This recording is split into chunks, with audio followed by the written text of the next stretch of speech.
How's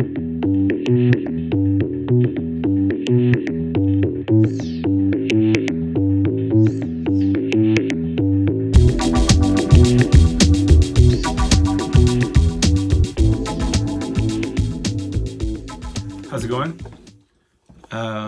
Welcome to another episode of Lost Like Mike. I am your host, Mike Gonzalez. Flying without a net today. My computer is not charged and the charger is somewhere and I don't have time to go look for it. So I'm not going to go get that. So I know that there's a couple times that I knew that I wanted to talk about something that I'm not 100% on the names, but I'm just going to go for it and see what happens. Most likely I'll get the names wrong, but it'll be okay. Because as you could tell, it's normally I'd like to have episodes out by this time, and it's just an ongoing problem finding the right time to record and to produce these shows and put them out. I'd like to set it on a certain day and get it out religiously, but life doesn't always work that way. So we do what we can, and I'm just happy to be able to do one right now. So we've been very good about it. We're on episode 23 or 24, somewhere on there. It'll be posted on the link as far as the title, what episode this is. Thank you for all the people that have subscribed, the people that are new listeners, the ones that are telling friends or organically spreading this podcast. If you're new, and that's funny, I was at my church today, and it was reminding me they say they always say if you're a first time visitor, fill out this form so we can reach out to you, whatever. But if you are a first time listener, the general format of what we do here is just basically I share what's going on in my life. I share what I'm thinking, feeling, or for good or for bad, for clear or for blurry. And I hopefully relate on some level to what you're going through. And transversely, the things that you're going through and share with me make me feel better about what I'm going through. Okay, it's a symbiotic relationship. So thank you for all the comments, the emails to lostlikemike@gmail.com. I do appreciate the comments and the questions, comments, and concerns expressed in the emails. It's laundry day here for me. So today I am wearing my Turkey Trot shirt, Daddy Turkey.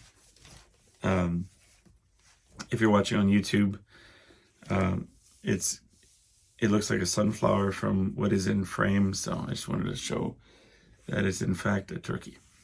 If you're just listening, I apologize, but it is laundry day here at the Lost Like Mike podcast, and we're washing all of my clothes before I go to my show.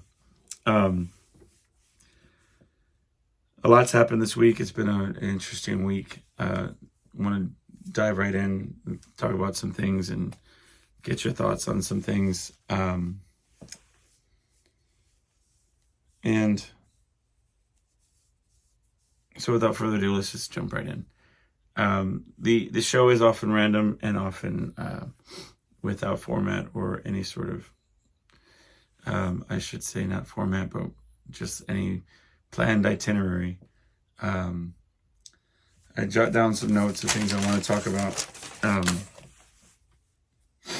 but I often don't understand what I write, or why I write it. So, like for example, I have here, I had a dream about that guy from No Country for Old Men. I think his name is Javier Bardem. You see, if I had my Google, my trusty friend, I'd be able to tell you. But anyway, it's the guy from No Country for Old Men. He looked like that. He had the haircut from that movie. It's not what he looks like normally. Normally he looks kind of like in an abstract way, he looks like, kind of me with sort of but not like me. I don't know if I ever told you all that story of at my work. Yes, I did. When I would come in to the lunchroom or the cafeteria, what have you, and the lady would say, "Man, you look like this movie star. Can't place it." And I left all giddy, like, she thinks I look like a movie star. What's up?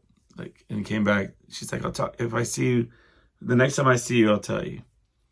And the next time I saw her, she's like, "I can't figure it out, but I think it's somebody from The Sopranos." And there ain't nobody attractive in that show. If you go back and watch it, nobody is attractive in that show. But I digress.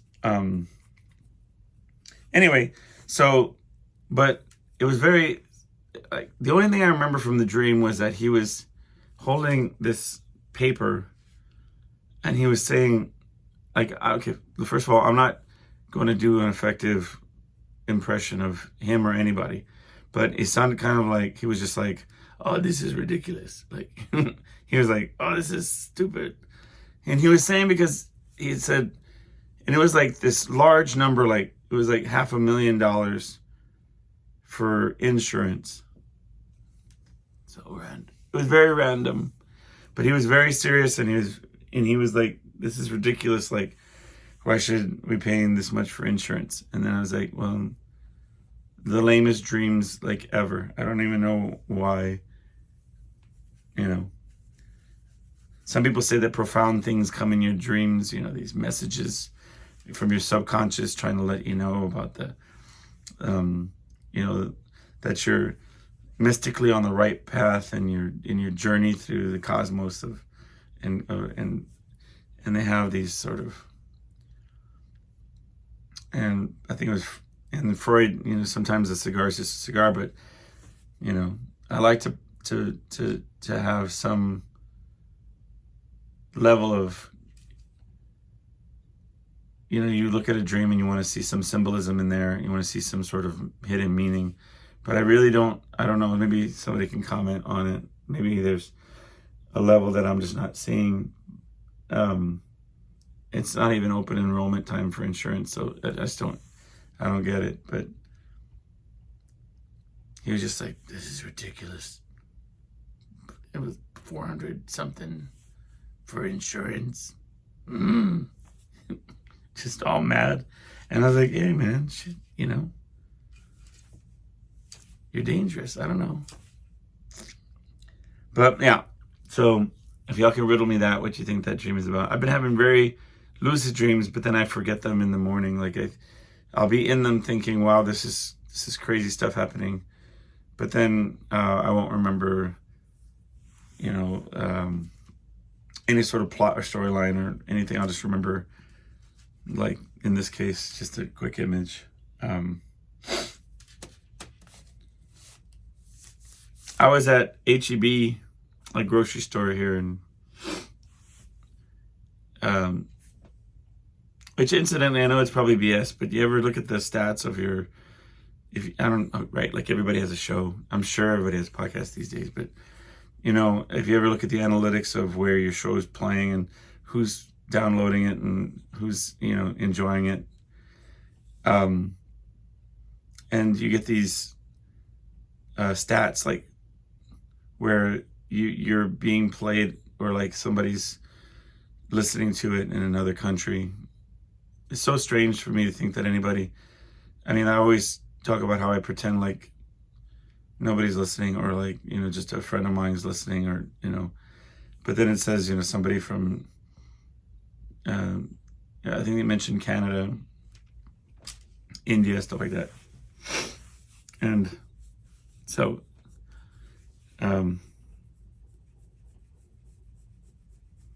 for anybody who happens to be listening, I'm talking about being at a grocery store. So I was at this grocery store, which right now, this grocery store, H-E-B, has this advertisement. It's a Christmas advertisement. And it's provoked this debate because it's like these carolers, right? They're these high school students that are singing this song, like a parody of Rocking Around the Christmas Tree or whatever. Anyway, it's more information than y'all need, whoever. So, and one of the first lines is, and having some, and they say pecan pie, right? And so, and you know what? And I don't care what the real way to say the word. It's pecan pie. It's pecan, or pecan, right? Some words get more annoying the more you say them, and so I'm going to leave this debate right here in the trash, because even as I'm saying the words out loud, I'm gagging and wanting to throw up. But maybe you could tell me what the proper pronunciation of pecans. I have a pecan tree. See? I have a pecan tree, not a pecan tree. That sounds, pecan tree. Okay. Anyway, so I was at the grocery store, and I was on the phone with my wife. I put my hand up, but there's no need for that. It was on, the hands free, and I'm shopping around and do whatever, and I'm kind of backed into a corner, going one direction, and I get out the phone, and everything's happening really fast. I'm getting out the phone, and I feel this itch coming, like I'm gonna sneeze. So, like, I look ahead of me to the left, and what do I see but a woman coming this way with her cart? And I'm trying to figure out how I'm gonna cover myself. I think I had something in my hands. There was a reason why I just didn't put up my face into my arm, which look, I'm a bit, so I don't know really where people come from with this either. Like, all of a sudden it's gross to sneeze in your hands, right? Or I see some people putting their faces in their shirts. I mean, I don't know what the right way necessarily is, because this whole putting your face in your armpit isn't it doesn't contain anything. I always watch people doing this move where they put their face in the arm, and you see the mist of sneeze going around their arm, and it's like, who are you kidding? Like, I mean, we don't shake hands anyway anymore. We knuckle bump or whatever it is. I mean, I don't get it. But needless to say, I was carrying something, or whatever the reason was, but I was doing something with my hands, and I started to panic because I was going to sneeze, and then I just got off the phone. I'm looking at this lady, so I said, well, I mean, dude, just turn around and like aim it, like put your arm up or whatever, but like point it away from the lady. So I swing up and I turn around, and there was a man like right behind me, and it's coming up, and I go, hey, like right, like in this guy's face. And he's just like, what? Like, what? Is everything all right? But like, I cut it off. I cut the sneeze off midway, and it just embarrassed me. It was just a highly embarrassed. I didn't, it's good to know nobody, right? It's part of the benefits of being able to live in obscurity, because I doubt anybody's gonna be here. So, on a side note, here's a little situation, all right? I am recording this podcast in the middle of the afternoon at my house, and I can hear the sounds of my family getting home. We may have to do some interesting editing or what have you, but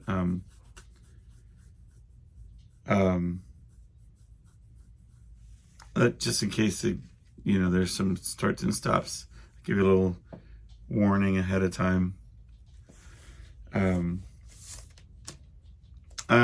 Like I said, it's laundry day here, and I had to set up a bunch of different things before I got the episode started, and so I used up some of the time that I had allotted for me to record this without interruption. So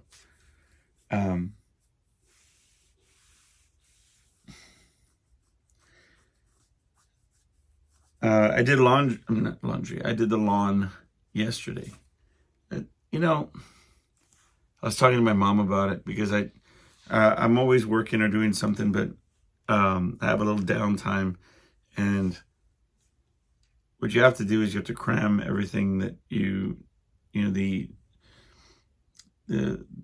tasks that you don't have time to do at any other time. You have to cram them all into one section, and if you don't do them, then you're out of luck. You have to live with whatever it is that you wanted to get done. So, for example, wanting to do a podcast, but then also having to do laundry and having to do this other stuff. So I get up and I go out early, and I pull the lawnmower out, and it's cold out where I'm at, and I yank the cord. Nothing happens. I had already checked the gas. There was very little left, but should have been enough to get going. I crank it again. Nothing. Well, I said, well, maybe it's not enough. Maybe it's the cold or whatever's not allowing the gas to circulate.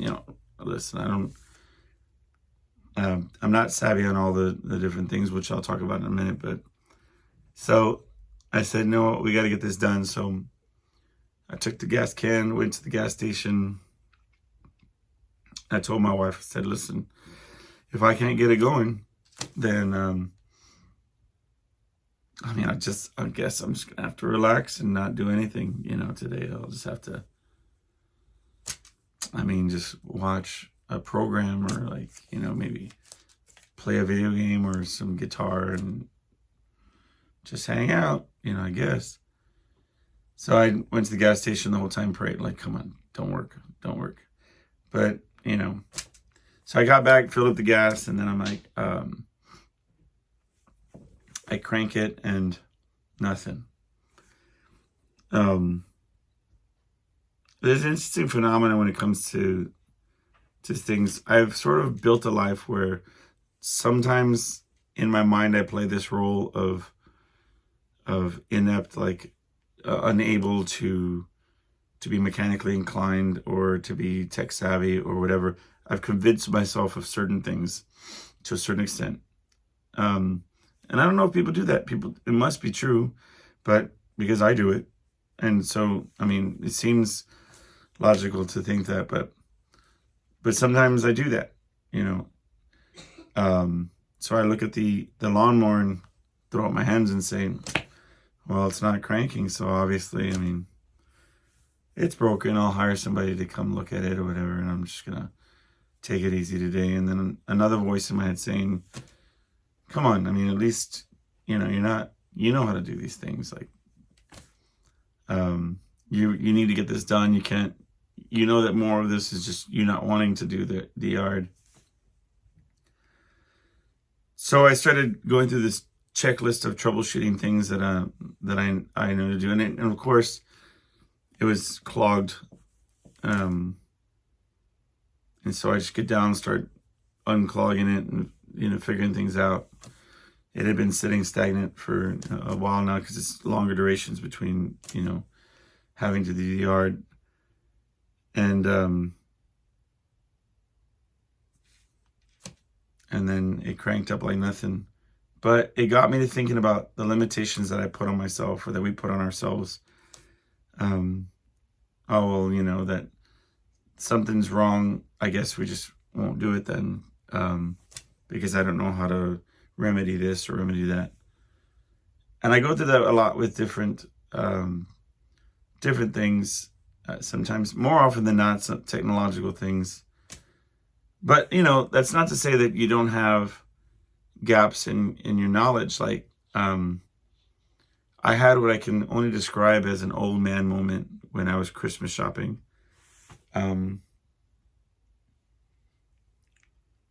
I had been awarded this gift card, but it was digital. So it was, I had the option to print it. To receive a physical gift card, but it said that it would be 7+ days to arrive. So or you can have it right now if you take a digital version, right? So I said, sure, I guess I'll take the digital version. It's a gift, right? And so I start to think, you know what, I bet you can only use this at places where you can manually enter the credit card. And I started thinking, well, I have a specific store that I'm going to. I wonder if it's going to work. And then at another point, I said, well, maybe I could do it online, but what I want to purchase is more than the amount of this gift card. So I wonder if they do split pays, or like, where you do half on this card and half on that card online. And of course they don't. Well, I guess not the store that I was shopping at, right? So I take this piece of paper, it's just a piece of paper, has some numbers on it, right? And I go over to the store in question and I'm like, listen, I know that y'all could do split pay, like if I gave you cash or if I gave you a card and give you another card, you could do that, right? And the lady was like, absolutely. And I said, cool.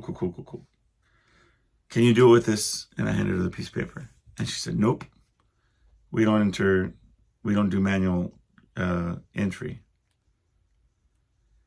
And then she said so nonchalantly that I don't even know if I'm going to say it right now. But she said something like, well, you should just load your card onto your Apple Pay and you just use your phone and then swipe it or whatever. And I said, what did you say? And she said, yeah, you could just, and then she said it again. I must have had the dumbest look on my face because she just, a look of pity swept over her face and she's like, oh, cool. Look, do you have it? Show me your phone or whatever. I'm not allowed to touch your phone, but could you open up your wallet? And I'm like, no, the phone wallet. I'm already reaching for my wallet. Did you want me to pay you to show me how to do this? But no, she said, all right, we'll open up your, anyway. So that you have this Apple Wallet on your phone, and I'm not teaching anybody anything because I know everybody knows it but me. Now I know it too, right? But anyway, long story short, it did not work, but not for fault of mine or hers or anybody else. Something having to do with the actual gift card itself. We just couldn't. We weren't able to load it, but it was an authentic, like, this old man doesn't know this new technology. But I hate to phrase it that way because it's not the fact that I'm old. It's just that it's the fact that I'm not introduced to that knowledge. It's like, I've been thinking about that as well. There was somebody who was talking about a quote from, there you go, in my computer again, Clint Eastwood. And he was saying, they were asking him how he is so productive, like he just turned 91 or something. How are you so productive in your, as old as you are? And he said, every morning I wake up and I don't let the old man in. And I'm probably butchering that quote. But the sentiment is that every day the old man tries to get in and I don't let him come in, right? And it's just, so what I'm saying is that just because we don't know these new innovations doesn't make us old. It makes us uninformed, right? So it's not to say that it's when we stop being open to things we don't know is when we're throwing in the towel and we're saying, oh, well, it's because I'm an old man. I don't know. I don't need to know these newfangled tricks and, doohickeys and whatchamacallits, it's just that I just don't know. I didn't know how, I'm not savvy on Apple Pay and I need to learn. But yeah. Oh, wow. So on my birthday, which was back in July, I was gifted tickets to Bill Burr coming to my town, right? Which I just went to go see him perform. And so a lot of questions that I had, first being, the show is going to be at an arena. And you hear, like, you see specials like Kevin Hart, or, you know, with some of the ones I've seen, Dave Chappelle, in these arena settings. And you wonder whether or not the dynamic's going to work. I've only been to one. I had only been to one comedy show in my life, and that was back in college. We had this. There was this young unknown comedian that went to perform at the university that I was at, and this was the first time I went to college right out of high school, so I was a young kid. And I went with this girl that I had just newly met. It was like this new date kind of situation.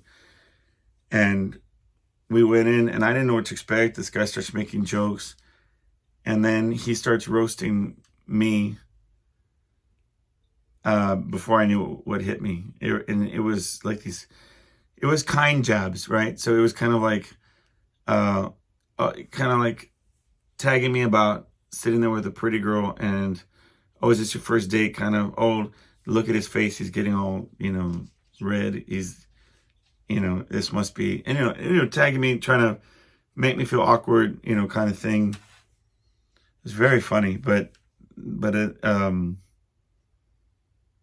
that was the only experience that I had ever had with actually going to a comedy show.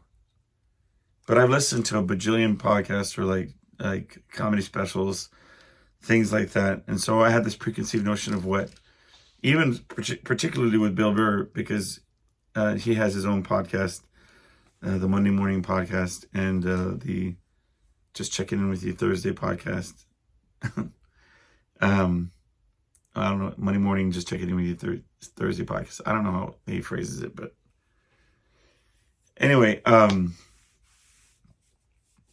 and a lot of these podcasts that have to do with comedy and the history of comedy and appreciation of comedy, all that kind of stuff, they get into the weeds of how open mic nights go and how comedy shows go, and they say a lot of things, right? But honestly, it was nothing.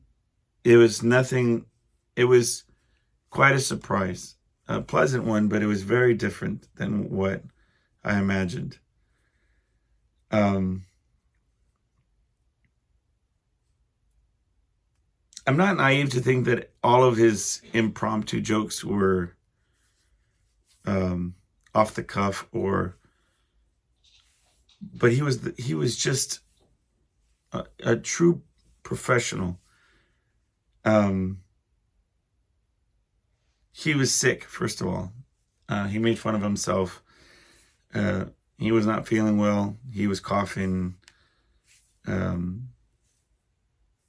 throughout the performance, or leaning a little bit more than normal. I mean, in my opinion, but it could have been just what he normally does, leaning on the mic stand, what have you. But he was coughing a lot, but he played it into his act and making it part of the jokes. And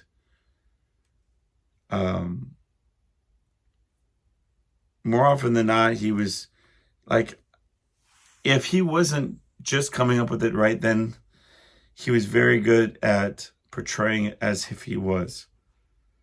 So he would make jokes and comments about specific to our area, which I think he did have those written or planned to say.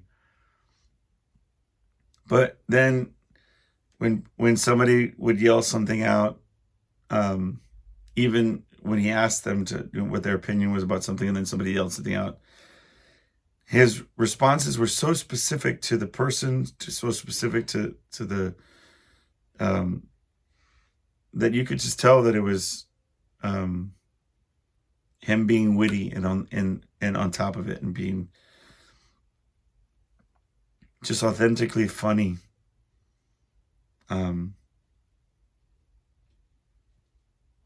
I will say, it was my first show. I don't really go out a lot to different shows, but like they say doors open at 6, show starts at 7.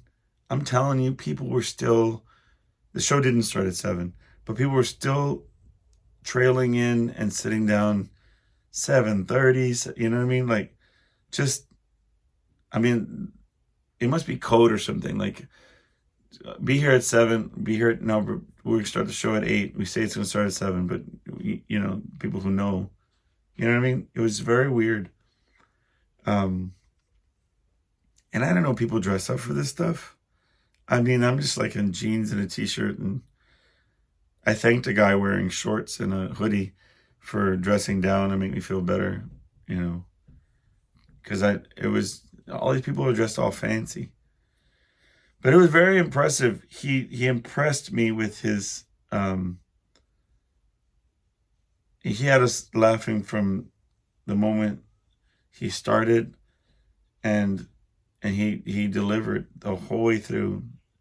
I did not, and it was in this arena setting with all these just people. I mean, it was great. You should really, you hear the comedians say that watching it on TV or is different, but it authentically is different. As cliche as it sounds, it's just a different vibe, because I think that the spontaneity of the jokes, and if the person's really good at it, it's like, okay, so he had an opener, and she was great, super funny. But there was a couple times where, like, I could feel her nerves, because she forgot that she had started a premise, and so she backed out of it and played it off that she had just repeated something she just said. But you could feel that a little bit of nerves, okay? Listen, she recovered, she killed it, she ended off strong. It was great. It's not a knock against her. But what I'm saying is that when somebody who's been around the block, who's done it a bajillion times, and has that level of confidence out the gate, then you can sit back and sort of relax and say, no matter what, I know this person's going to carry me through the whole show. And that's that kind of where you can relax and not be, because I'm that type of person. I get nervous for you. If you start flubbing a little bit and you're like, messing up a little bit, I'm concerned for you. So then I stop being engaged in the show, if that makes any sense. But so that's kind of where I was at with the opener. Even though she had me laughing really hard, there was a point where I was like, come on, get back on it. And she did. She recovered. Awesome. But the second that Bill started, it was, I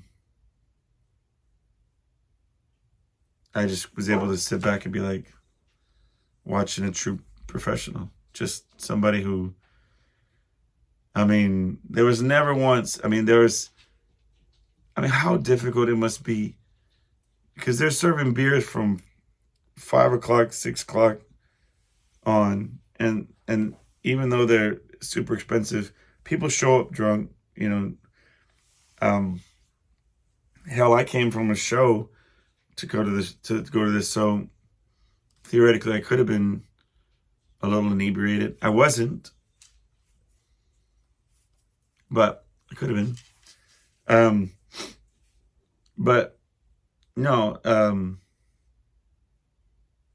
it's just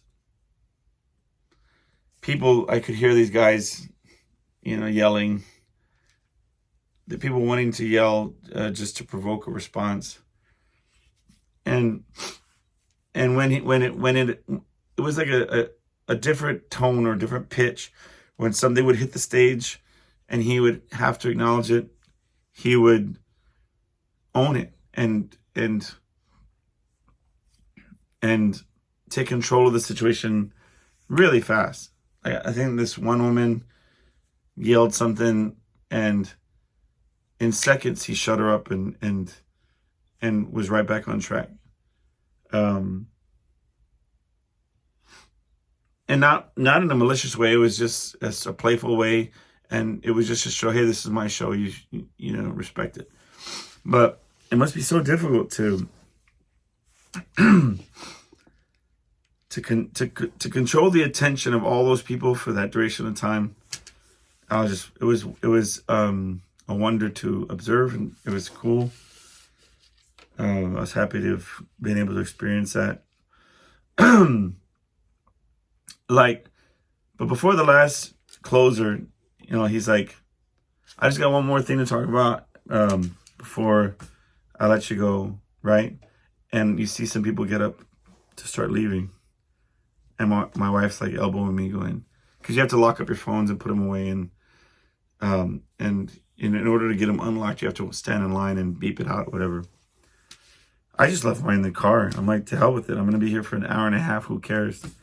Like, if there's something that's going to happen, or if I'm afraid that something's going to happen in the next hour and a half, then perhaps I shouldn't be in a situation where, I should be putting my attention to this other thing that, is so vulnerable, right?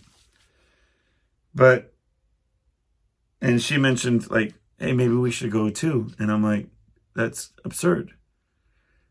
Because, well, then why pay all this money, right? You want to have every little bit of this experience with this person and listen to every last joke or listen to every last song. Like, I remember being at Ozfest many years ago, and,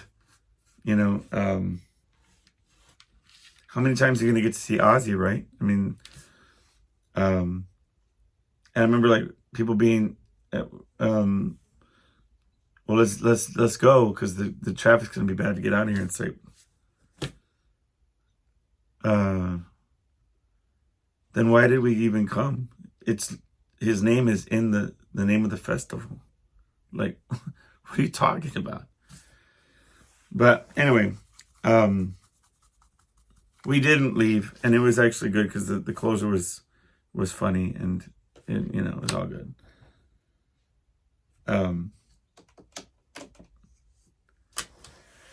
But yeah, overall great experience. Highly recommended. I think going to see live comedy is underrated, and you should make it a point to. I'm gonna do it again. I think that's great. So I'll put up a picture. We had this. We were performing a show yesterday, as I said before, we went to the comedy event. And all right, time out. Before I say that, I will admit that being in an arena and looking around, I hadn't been, I think, but every time I go, I'm always super envious of that ability to draw a crowd, to be needing such a large building to host it, to perform in front of all these people. And I say envious, I'm happy. I'm super happy and I have friends that play in theaters and arenas and, sold out shows or whatever. And I mean, honestly happy for these people. In a very sincere way, I mean that, but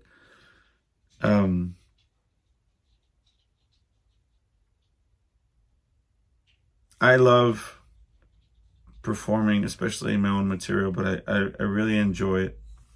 And it's something that I miss doing.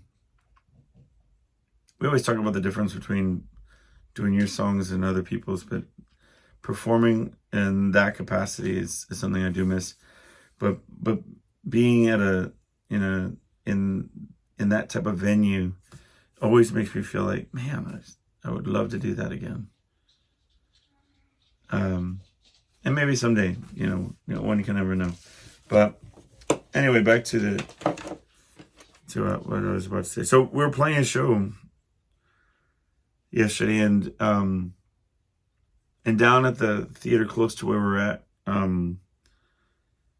was the singer of Queensryche was going to be performing at this theater. Speaking of artists performing at arenas and theaters. But we talked about it, and Vince and I, and we were like, he was off at the store real quick getting some a bottle of water, and these guys that are all dressed in rock and roll, whatever that means, they were just, they were dressed up like performers, like just rock and rollers. And then he came back and he's like, oh, well, maybe, because we were talking about how it's not the full band, Queensryche, it's like him with the new band, and they just do material from, different stages of his career and whatever. And and I said, oh, well, these rock and rollers came in. Maybe it's his band or whatever. And then he went to the bathroom to kind of walk through the venue, the club where we play out on the patio that's out in front. He goes in and he comes back out and he says, dude, that is actually Jeff Tate, the singer of Queensryche. The former singer of Queensryche. So, as my wife pointed out to me, not everybody, automatically knows Queensryche. So if you don't happen to know Queensryche, this really, he has this really operatic voice, and he and they had a lot of hits back in the day, I should say. Their most famous song was on MTV was Silent Lucidity. I'll put a picture to remind people that don't know. But they had like Operation Mindcrime. I mean, Jet City Woman. I'm trying to remember. But needless to say, this guy's got just one of the best voices in rock and roll, really of all time, and just fantastic voice, and it lends it to. He brought a very like in that same frame of like singers, strong voice, very melodic into rock and roll. Where to like heavier, music. Okay, so he showed up because Vince went to go get his water during the first break, and so they showed up after our first set, and they sat, and so first of all, you're saying, all right, well, regardless of what happens next, you're about to sing in front of this person, right? And I really don't want to do like bar songs, you know what I mean? Like one of the greatest singers in rock and roll history is sitting down, and it's the first time that you're going to get to sing in front of him, and you're going to do what like Sweet Caroline or like, you know what I mean, Margaritaville. It's just, but at the same time, I didn't want to be like, oh, here we go, like, yeah, let's load up some songs to make it so obvious that I'm auditioning for like this guy. But the main thing is that I was talking to Vince a lot about this because we had this situation similarly happen when we played for Judas Priest and a couple weeks back, where number one, some people choke and start getting all like weird, having to perform in front of people that have established themselves in the industry, or have had success in the industry. And then, so I was interested to see what I would do, or if I could keep it together.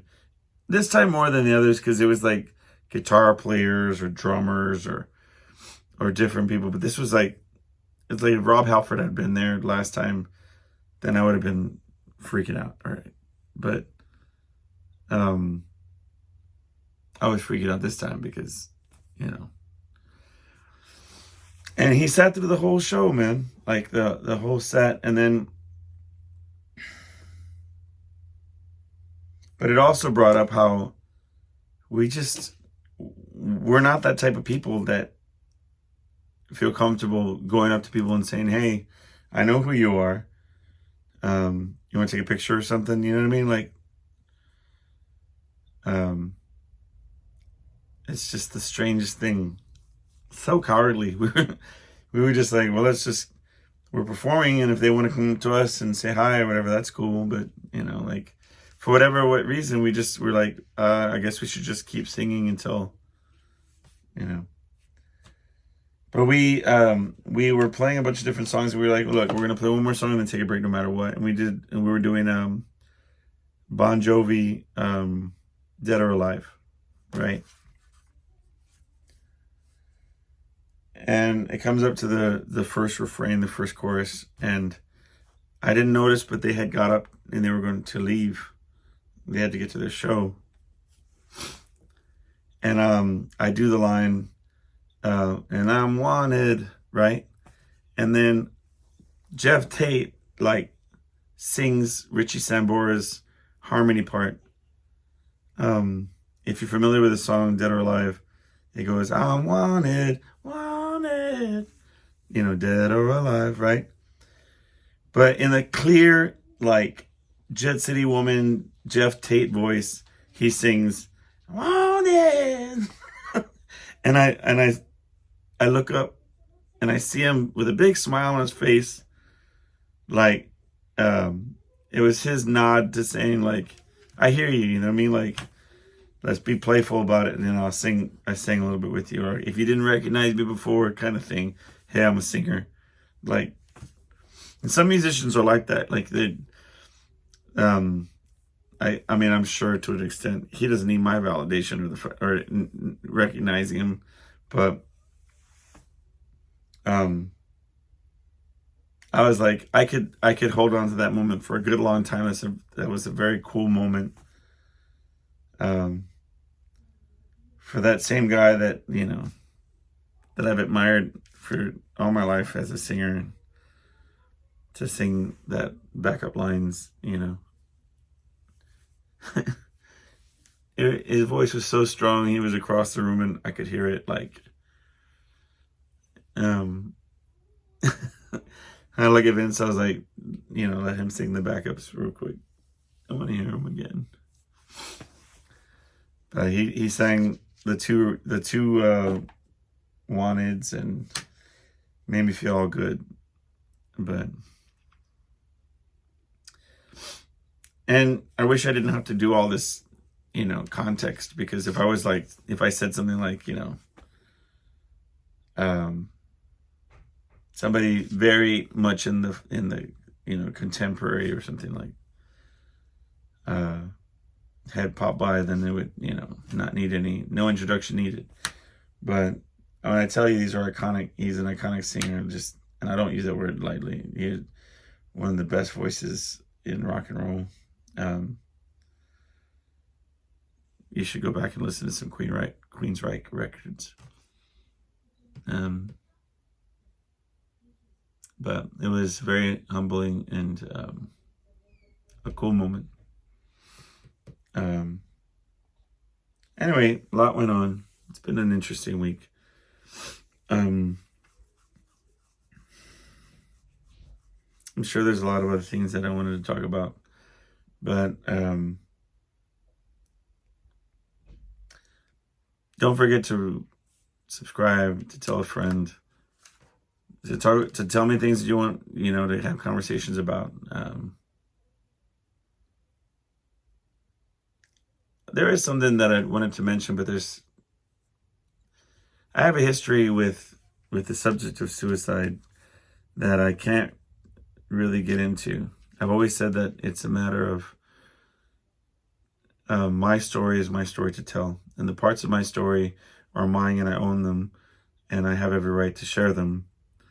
But because of the sensitivity of the subjects, the people that are involved with the stories, I hold off on talking about the things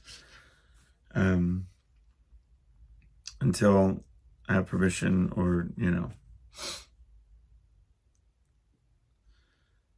until I feel comfortable that their privacy is being honored, acknowledged, and dealt with, right? So, but recently I was thinking about that there was a recent suicide, and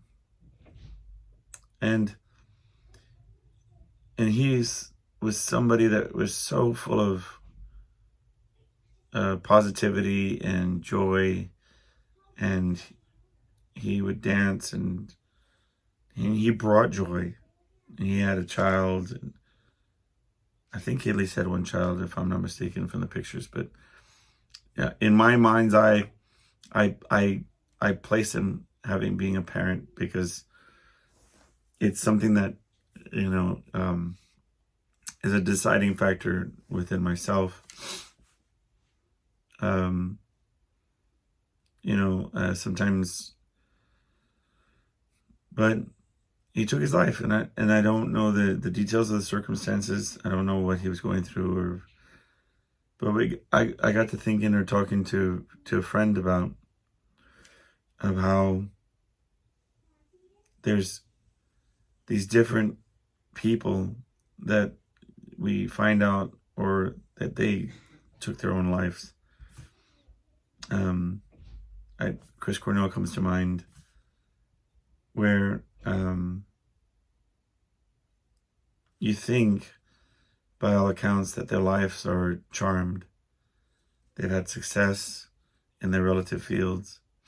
They have family, people that love them, obviously, very much, fans that adore them, or that respect them, colleagues, etc.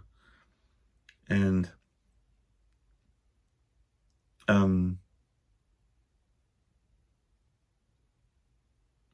sometimes these thoughts come into your mind. Sometimes when anxiety is too much, and you feel like things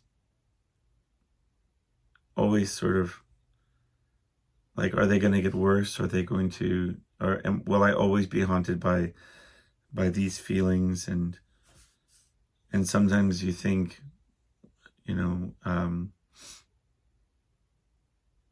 I wonder what it would be like, to find that peace, for this to stop. And because you don't know if you want to feel these feelings, if things they always seem to perpetually, they grow or whatever. But you think, these other people, surely they wouldn't have been haunted by the same burdens, because they have this adulation, this love, this success, these things. And then when you hear stories of them taking their lives, it seems so, but then I think of myself having felt those feelings, and having thought those thoughts. I would never, and for whatever reason, you say, well, I would never actually, because I've always had that relationship with the idea of suicide as being off the table, from my experiences in my life and the things that I've seen and the things that I've been privy to. But if I was an outsider looking at me, and I see an argument could be made that I've had relative success, I provide for my family, I've been blessed with a job that provides that. I have a home, I have kids that love me and that I love, and a wife and a family. My point is that from an outsider's perspective, some would say that they wouldn't imagine that I've had those. I could ever have that level of anxiety or hear those types of ideas pop in your head. I used to say, if you're very creative, imagine now the worst thing that you could possibly think, right? And you could be silly about it or whatever, but if you're creative, you could think of many things, right? And it doesn't mean that you think that way. It doesn't mean that you really want to act on those thoughts, but evil or bad things can pop into your mind without permission. And just understanding why anybody would do these things would hurt themselves or take themselves out of the game, end their life. Just it is it's hard to talk about because I'm trying to put into words without seeming. I don't want to make it about me. I'm trying to understand, because I don't want people to take their life.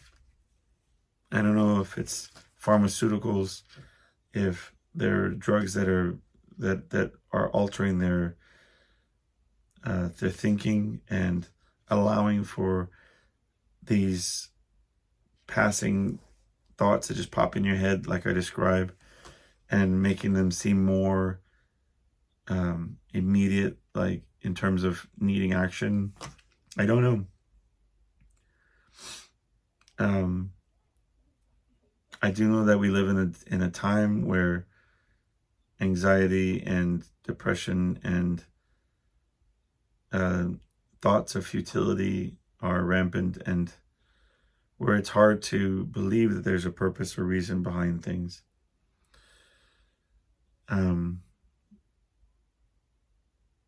And I would love to think these things through, maybe talk it out at one point or another. And I think it starts with me being honest and saying that I've had those types of thoughts where I'm in such a panic attack, and it seems like it's perpetual, one after another and after another, and you just think, gosh, if I just wish this would end. I think whatever's on the other side would be, a relief to whatever this is. And that's not to say that I would ever do that or ever take those thoughts seriously or take for granted the ones that love me and that are around me and that I would hurt by doing that. But it's to say that if I've had those thoughts and I'm somebody who loves life, then I have to acknowledge that these other folks may not have that support structure that I have, or that same dynamic that I have. And I pray they get help or reach out, or if they, I'm having a really hard time finding a therapist. If you struggle with that too, let's work on it together. We'll figure out a way. If you need spiritual center, you don't have to find there's more than one way to find spirituality. I'm not going to, tell you. Some people will say that there's only one way to God, and I respect that. I acknowledge that. But if darkness is surrounding you, then find your light, and we'll talk about everything else later. Like, the main thing is just, let's figure it out,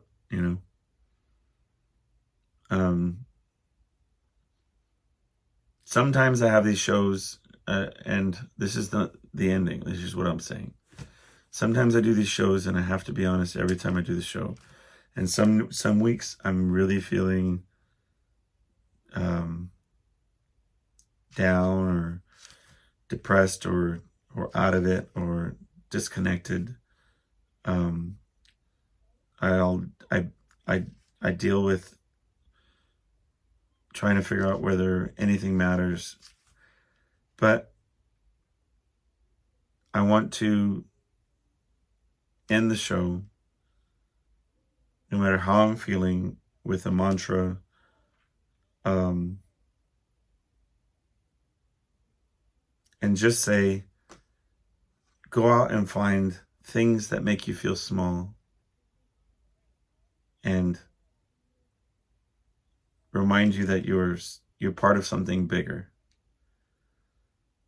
Whether it's going out to the hill country and looking out into the night sky and seeing the vastness of the night sky with the multitudes of stars, blankets of stars behind stars. If you've never seen, it's terrifying, but it's humbling, and it reminds you that you're a part of something far greater than you can imagine. Or go to the forest and lose yourself in countless trees and acres and acres of trees and wilderness, and just know that you're part of that. Or go to the beach, look out into the ocean, to the vastness of this large body of water with all kind of life and whatever. I mean, just remind yourself that there are things are surrounding us that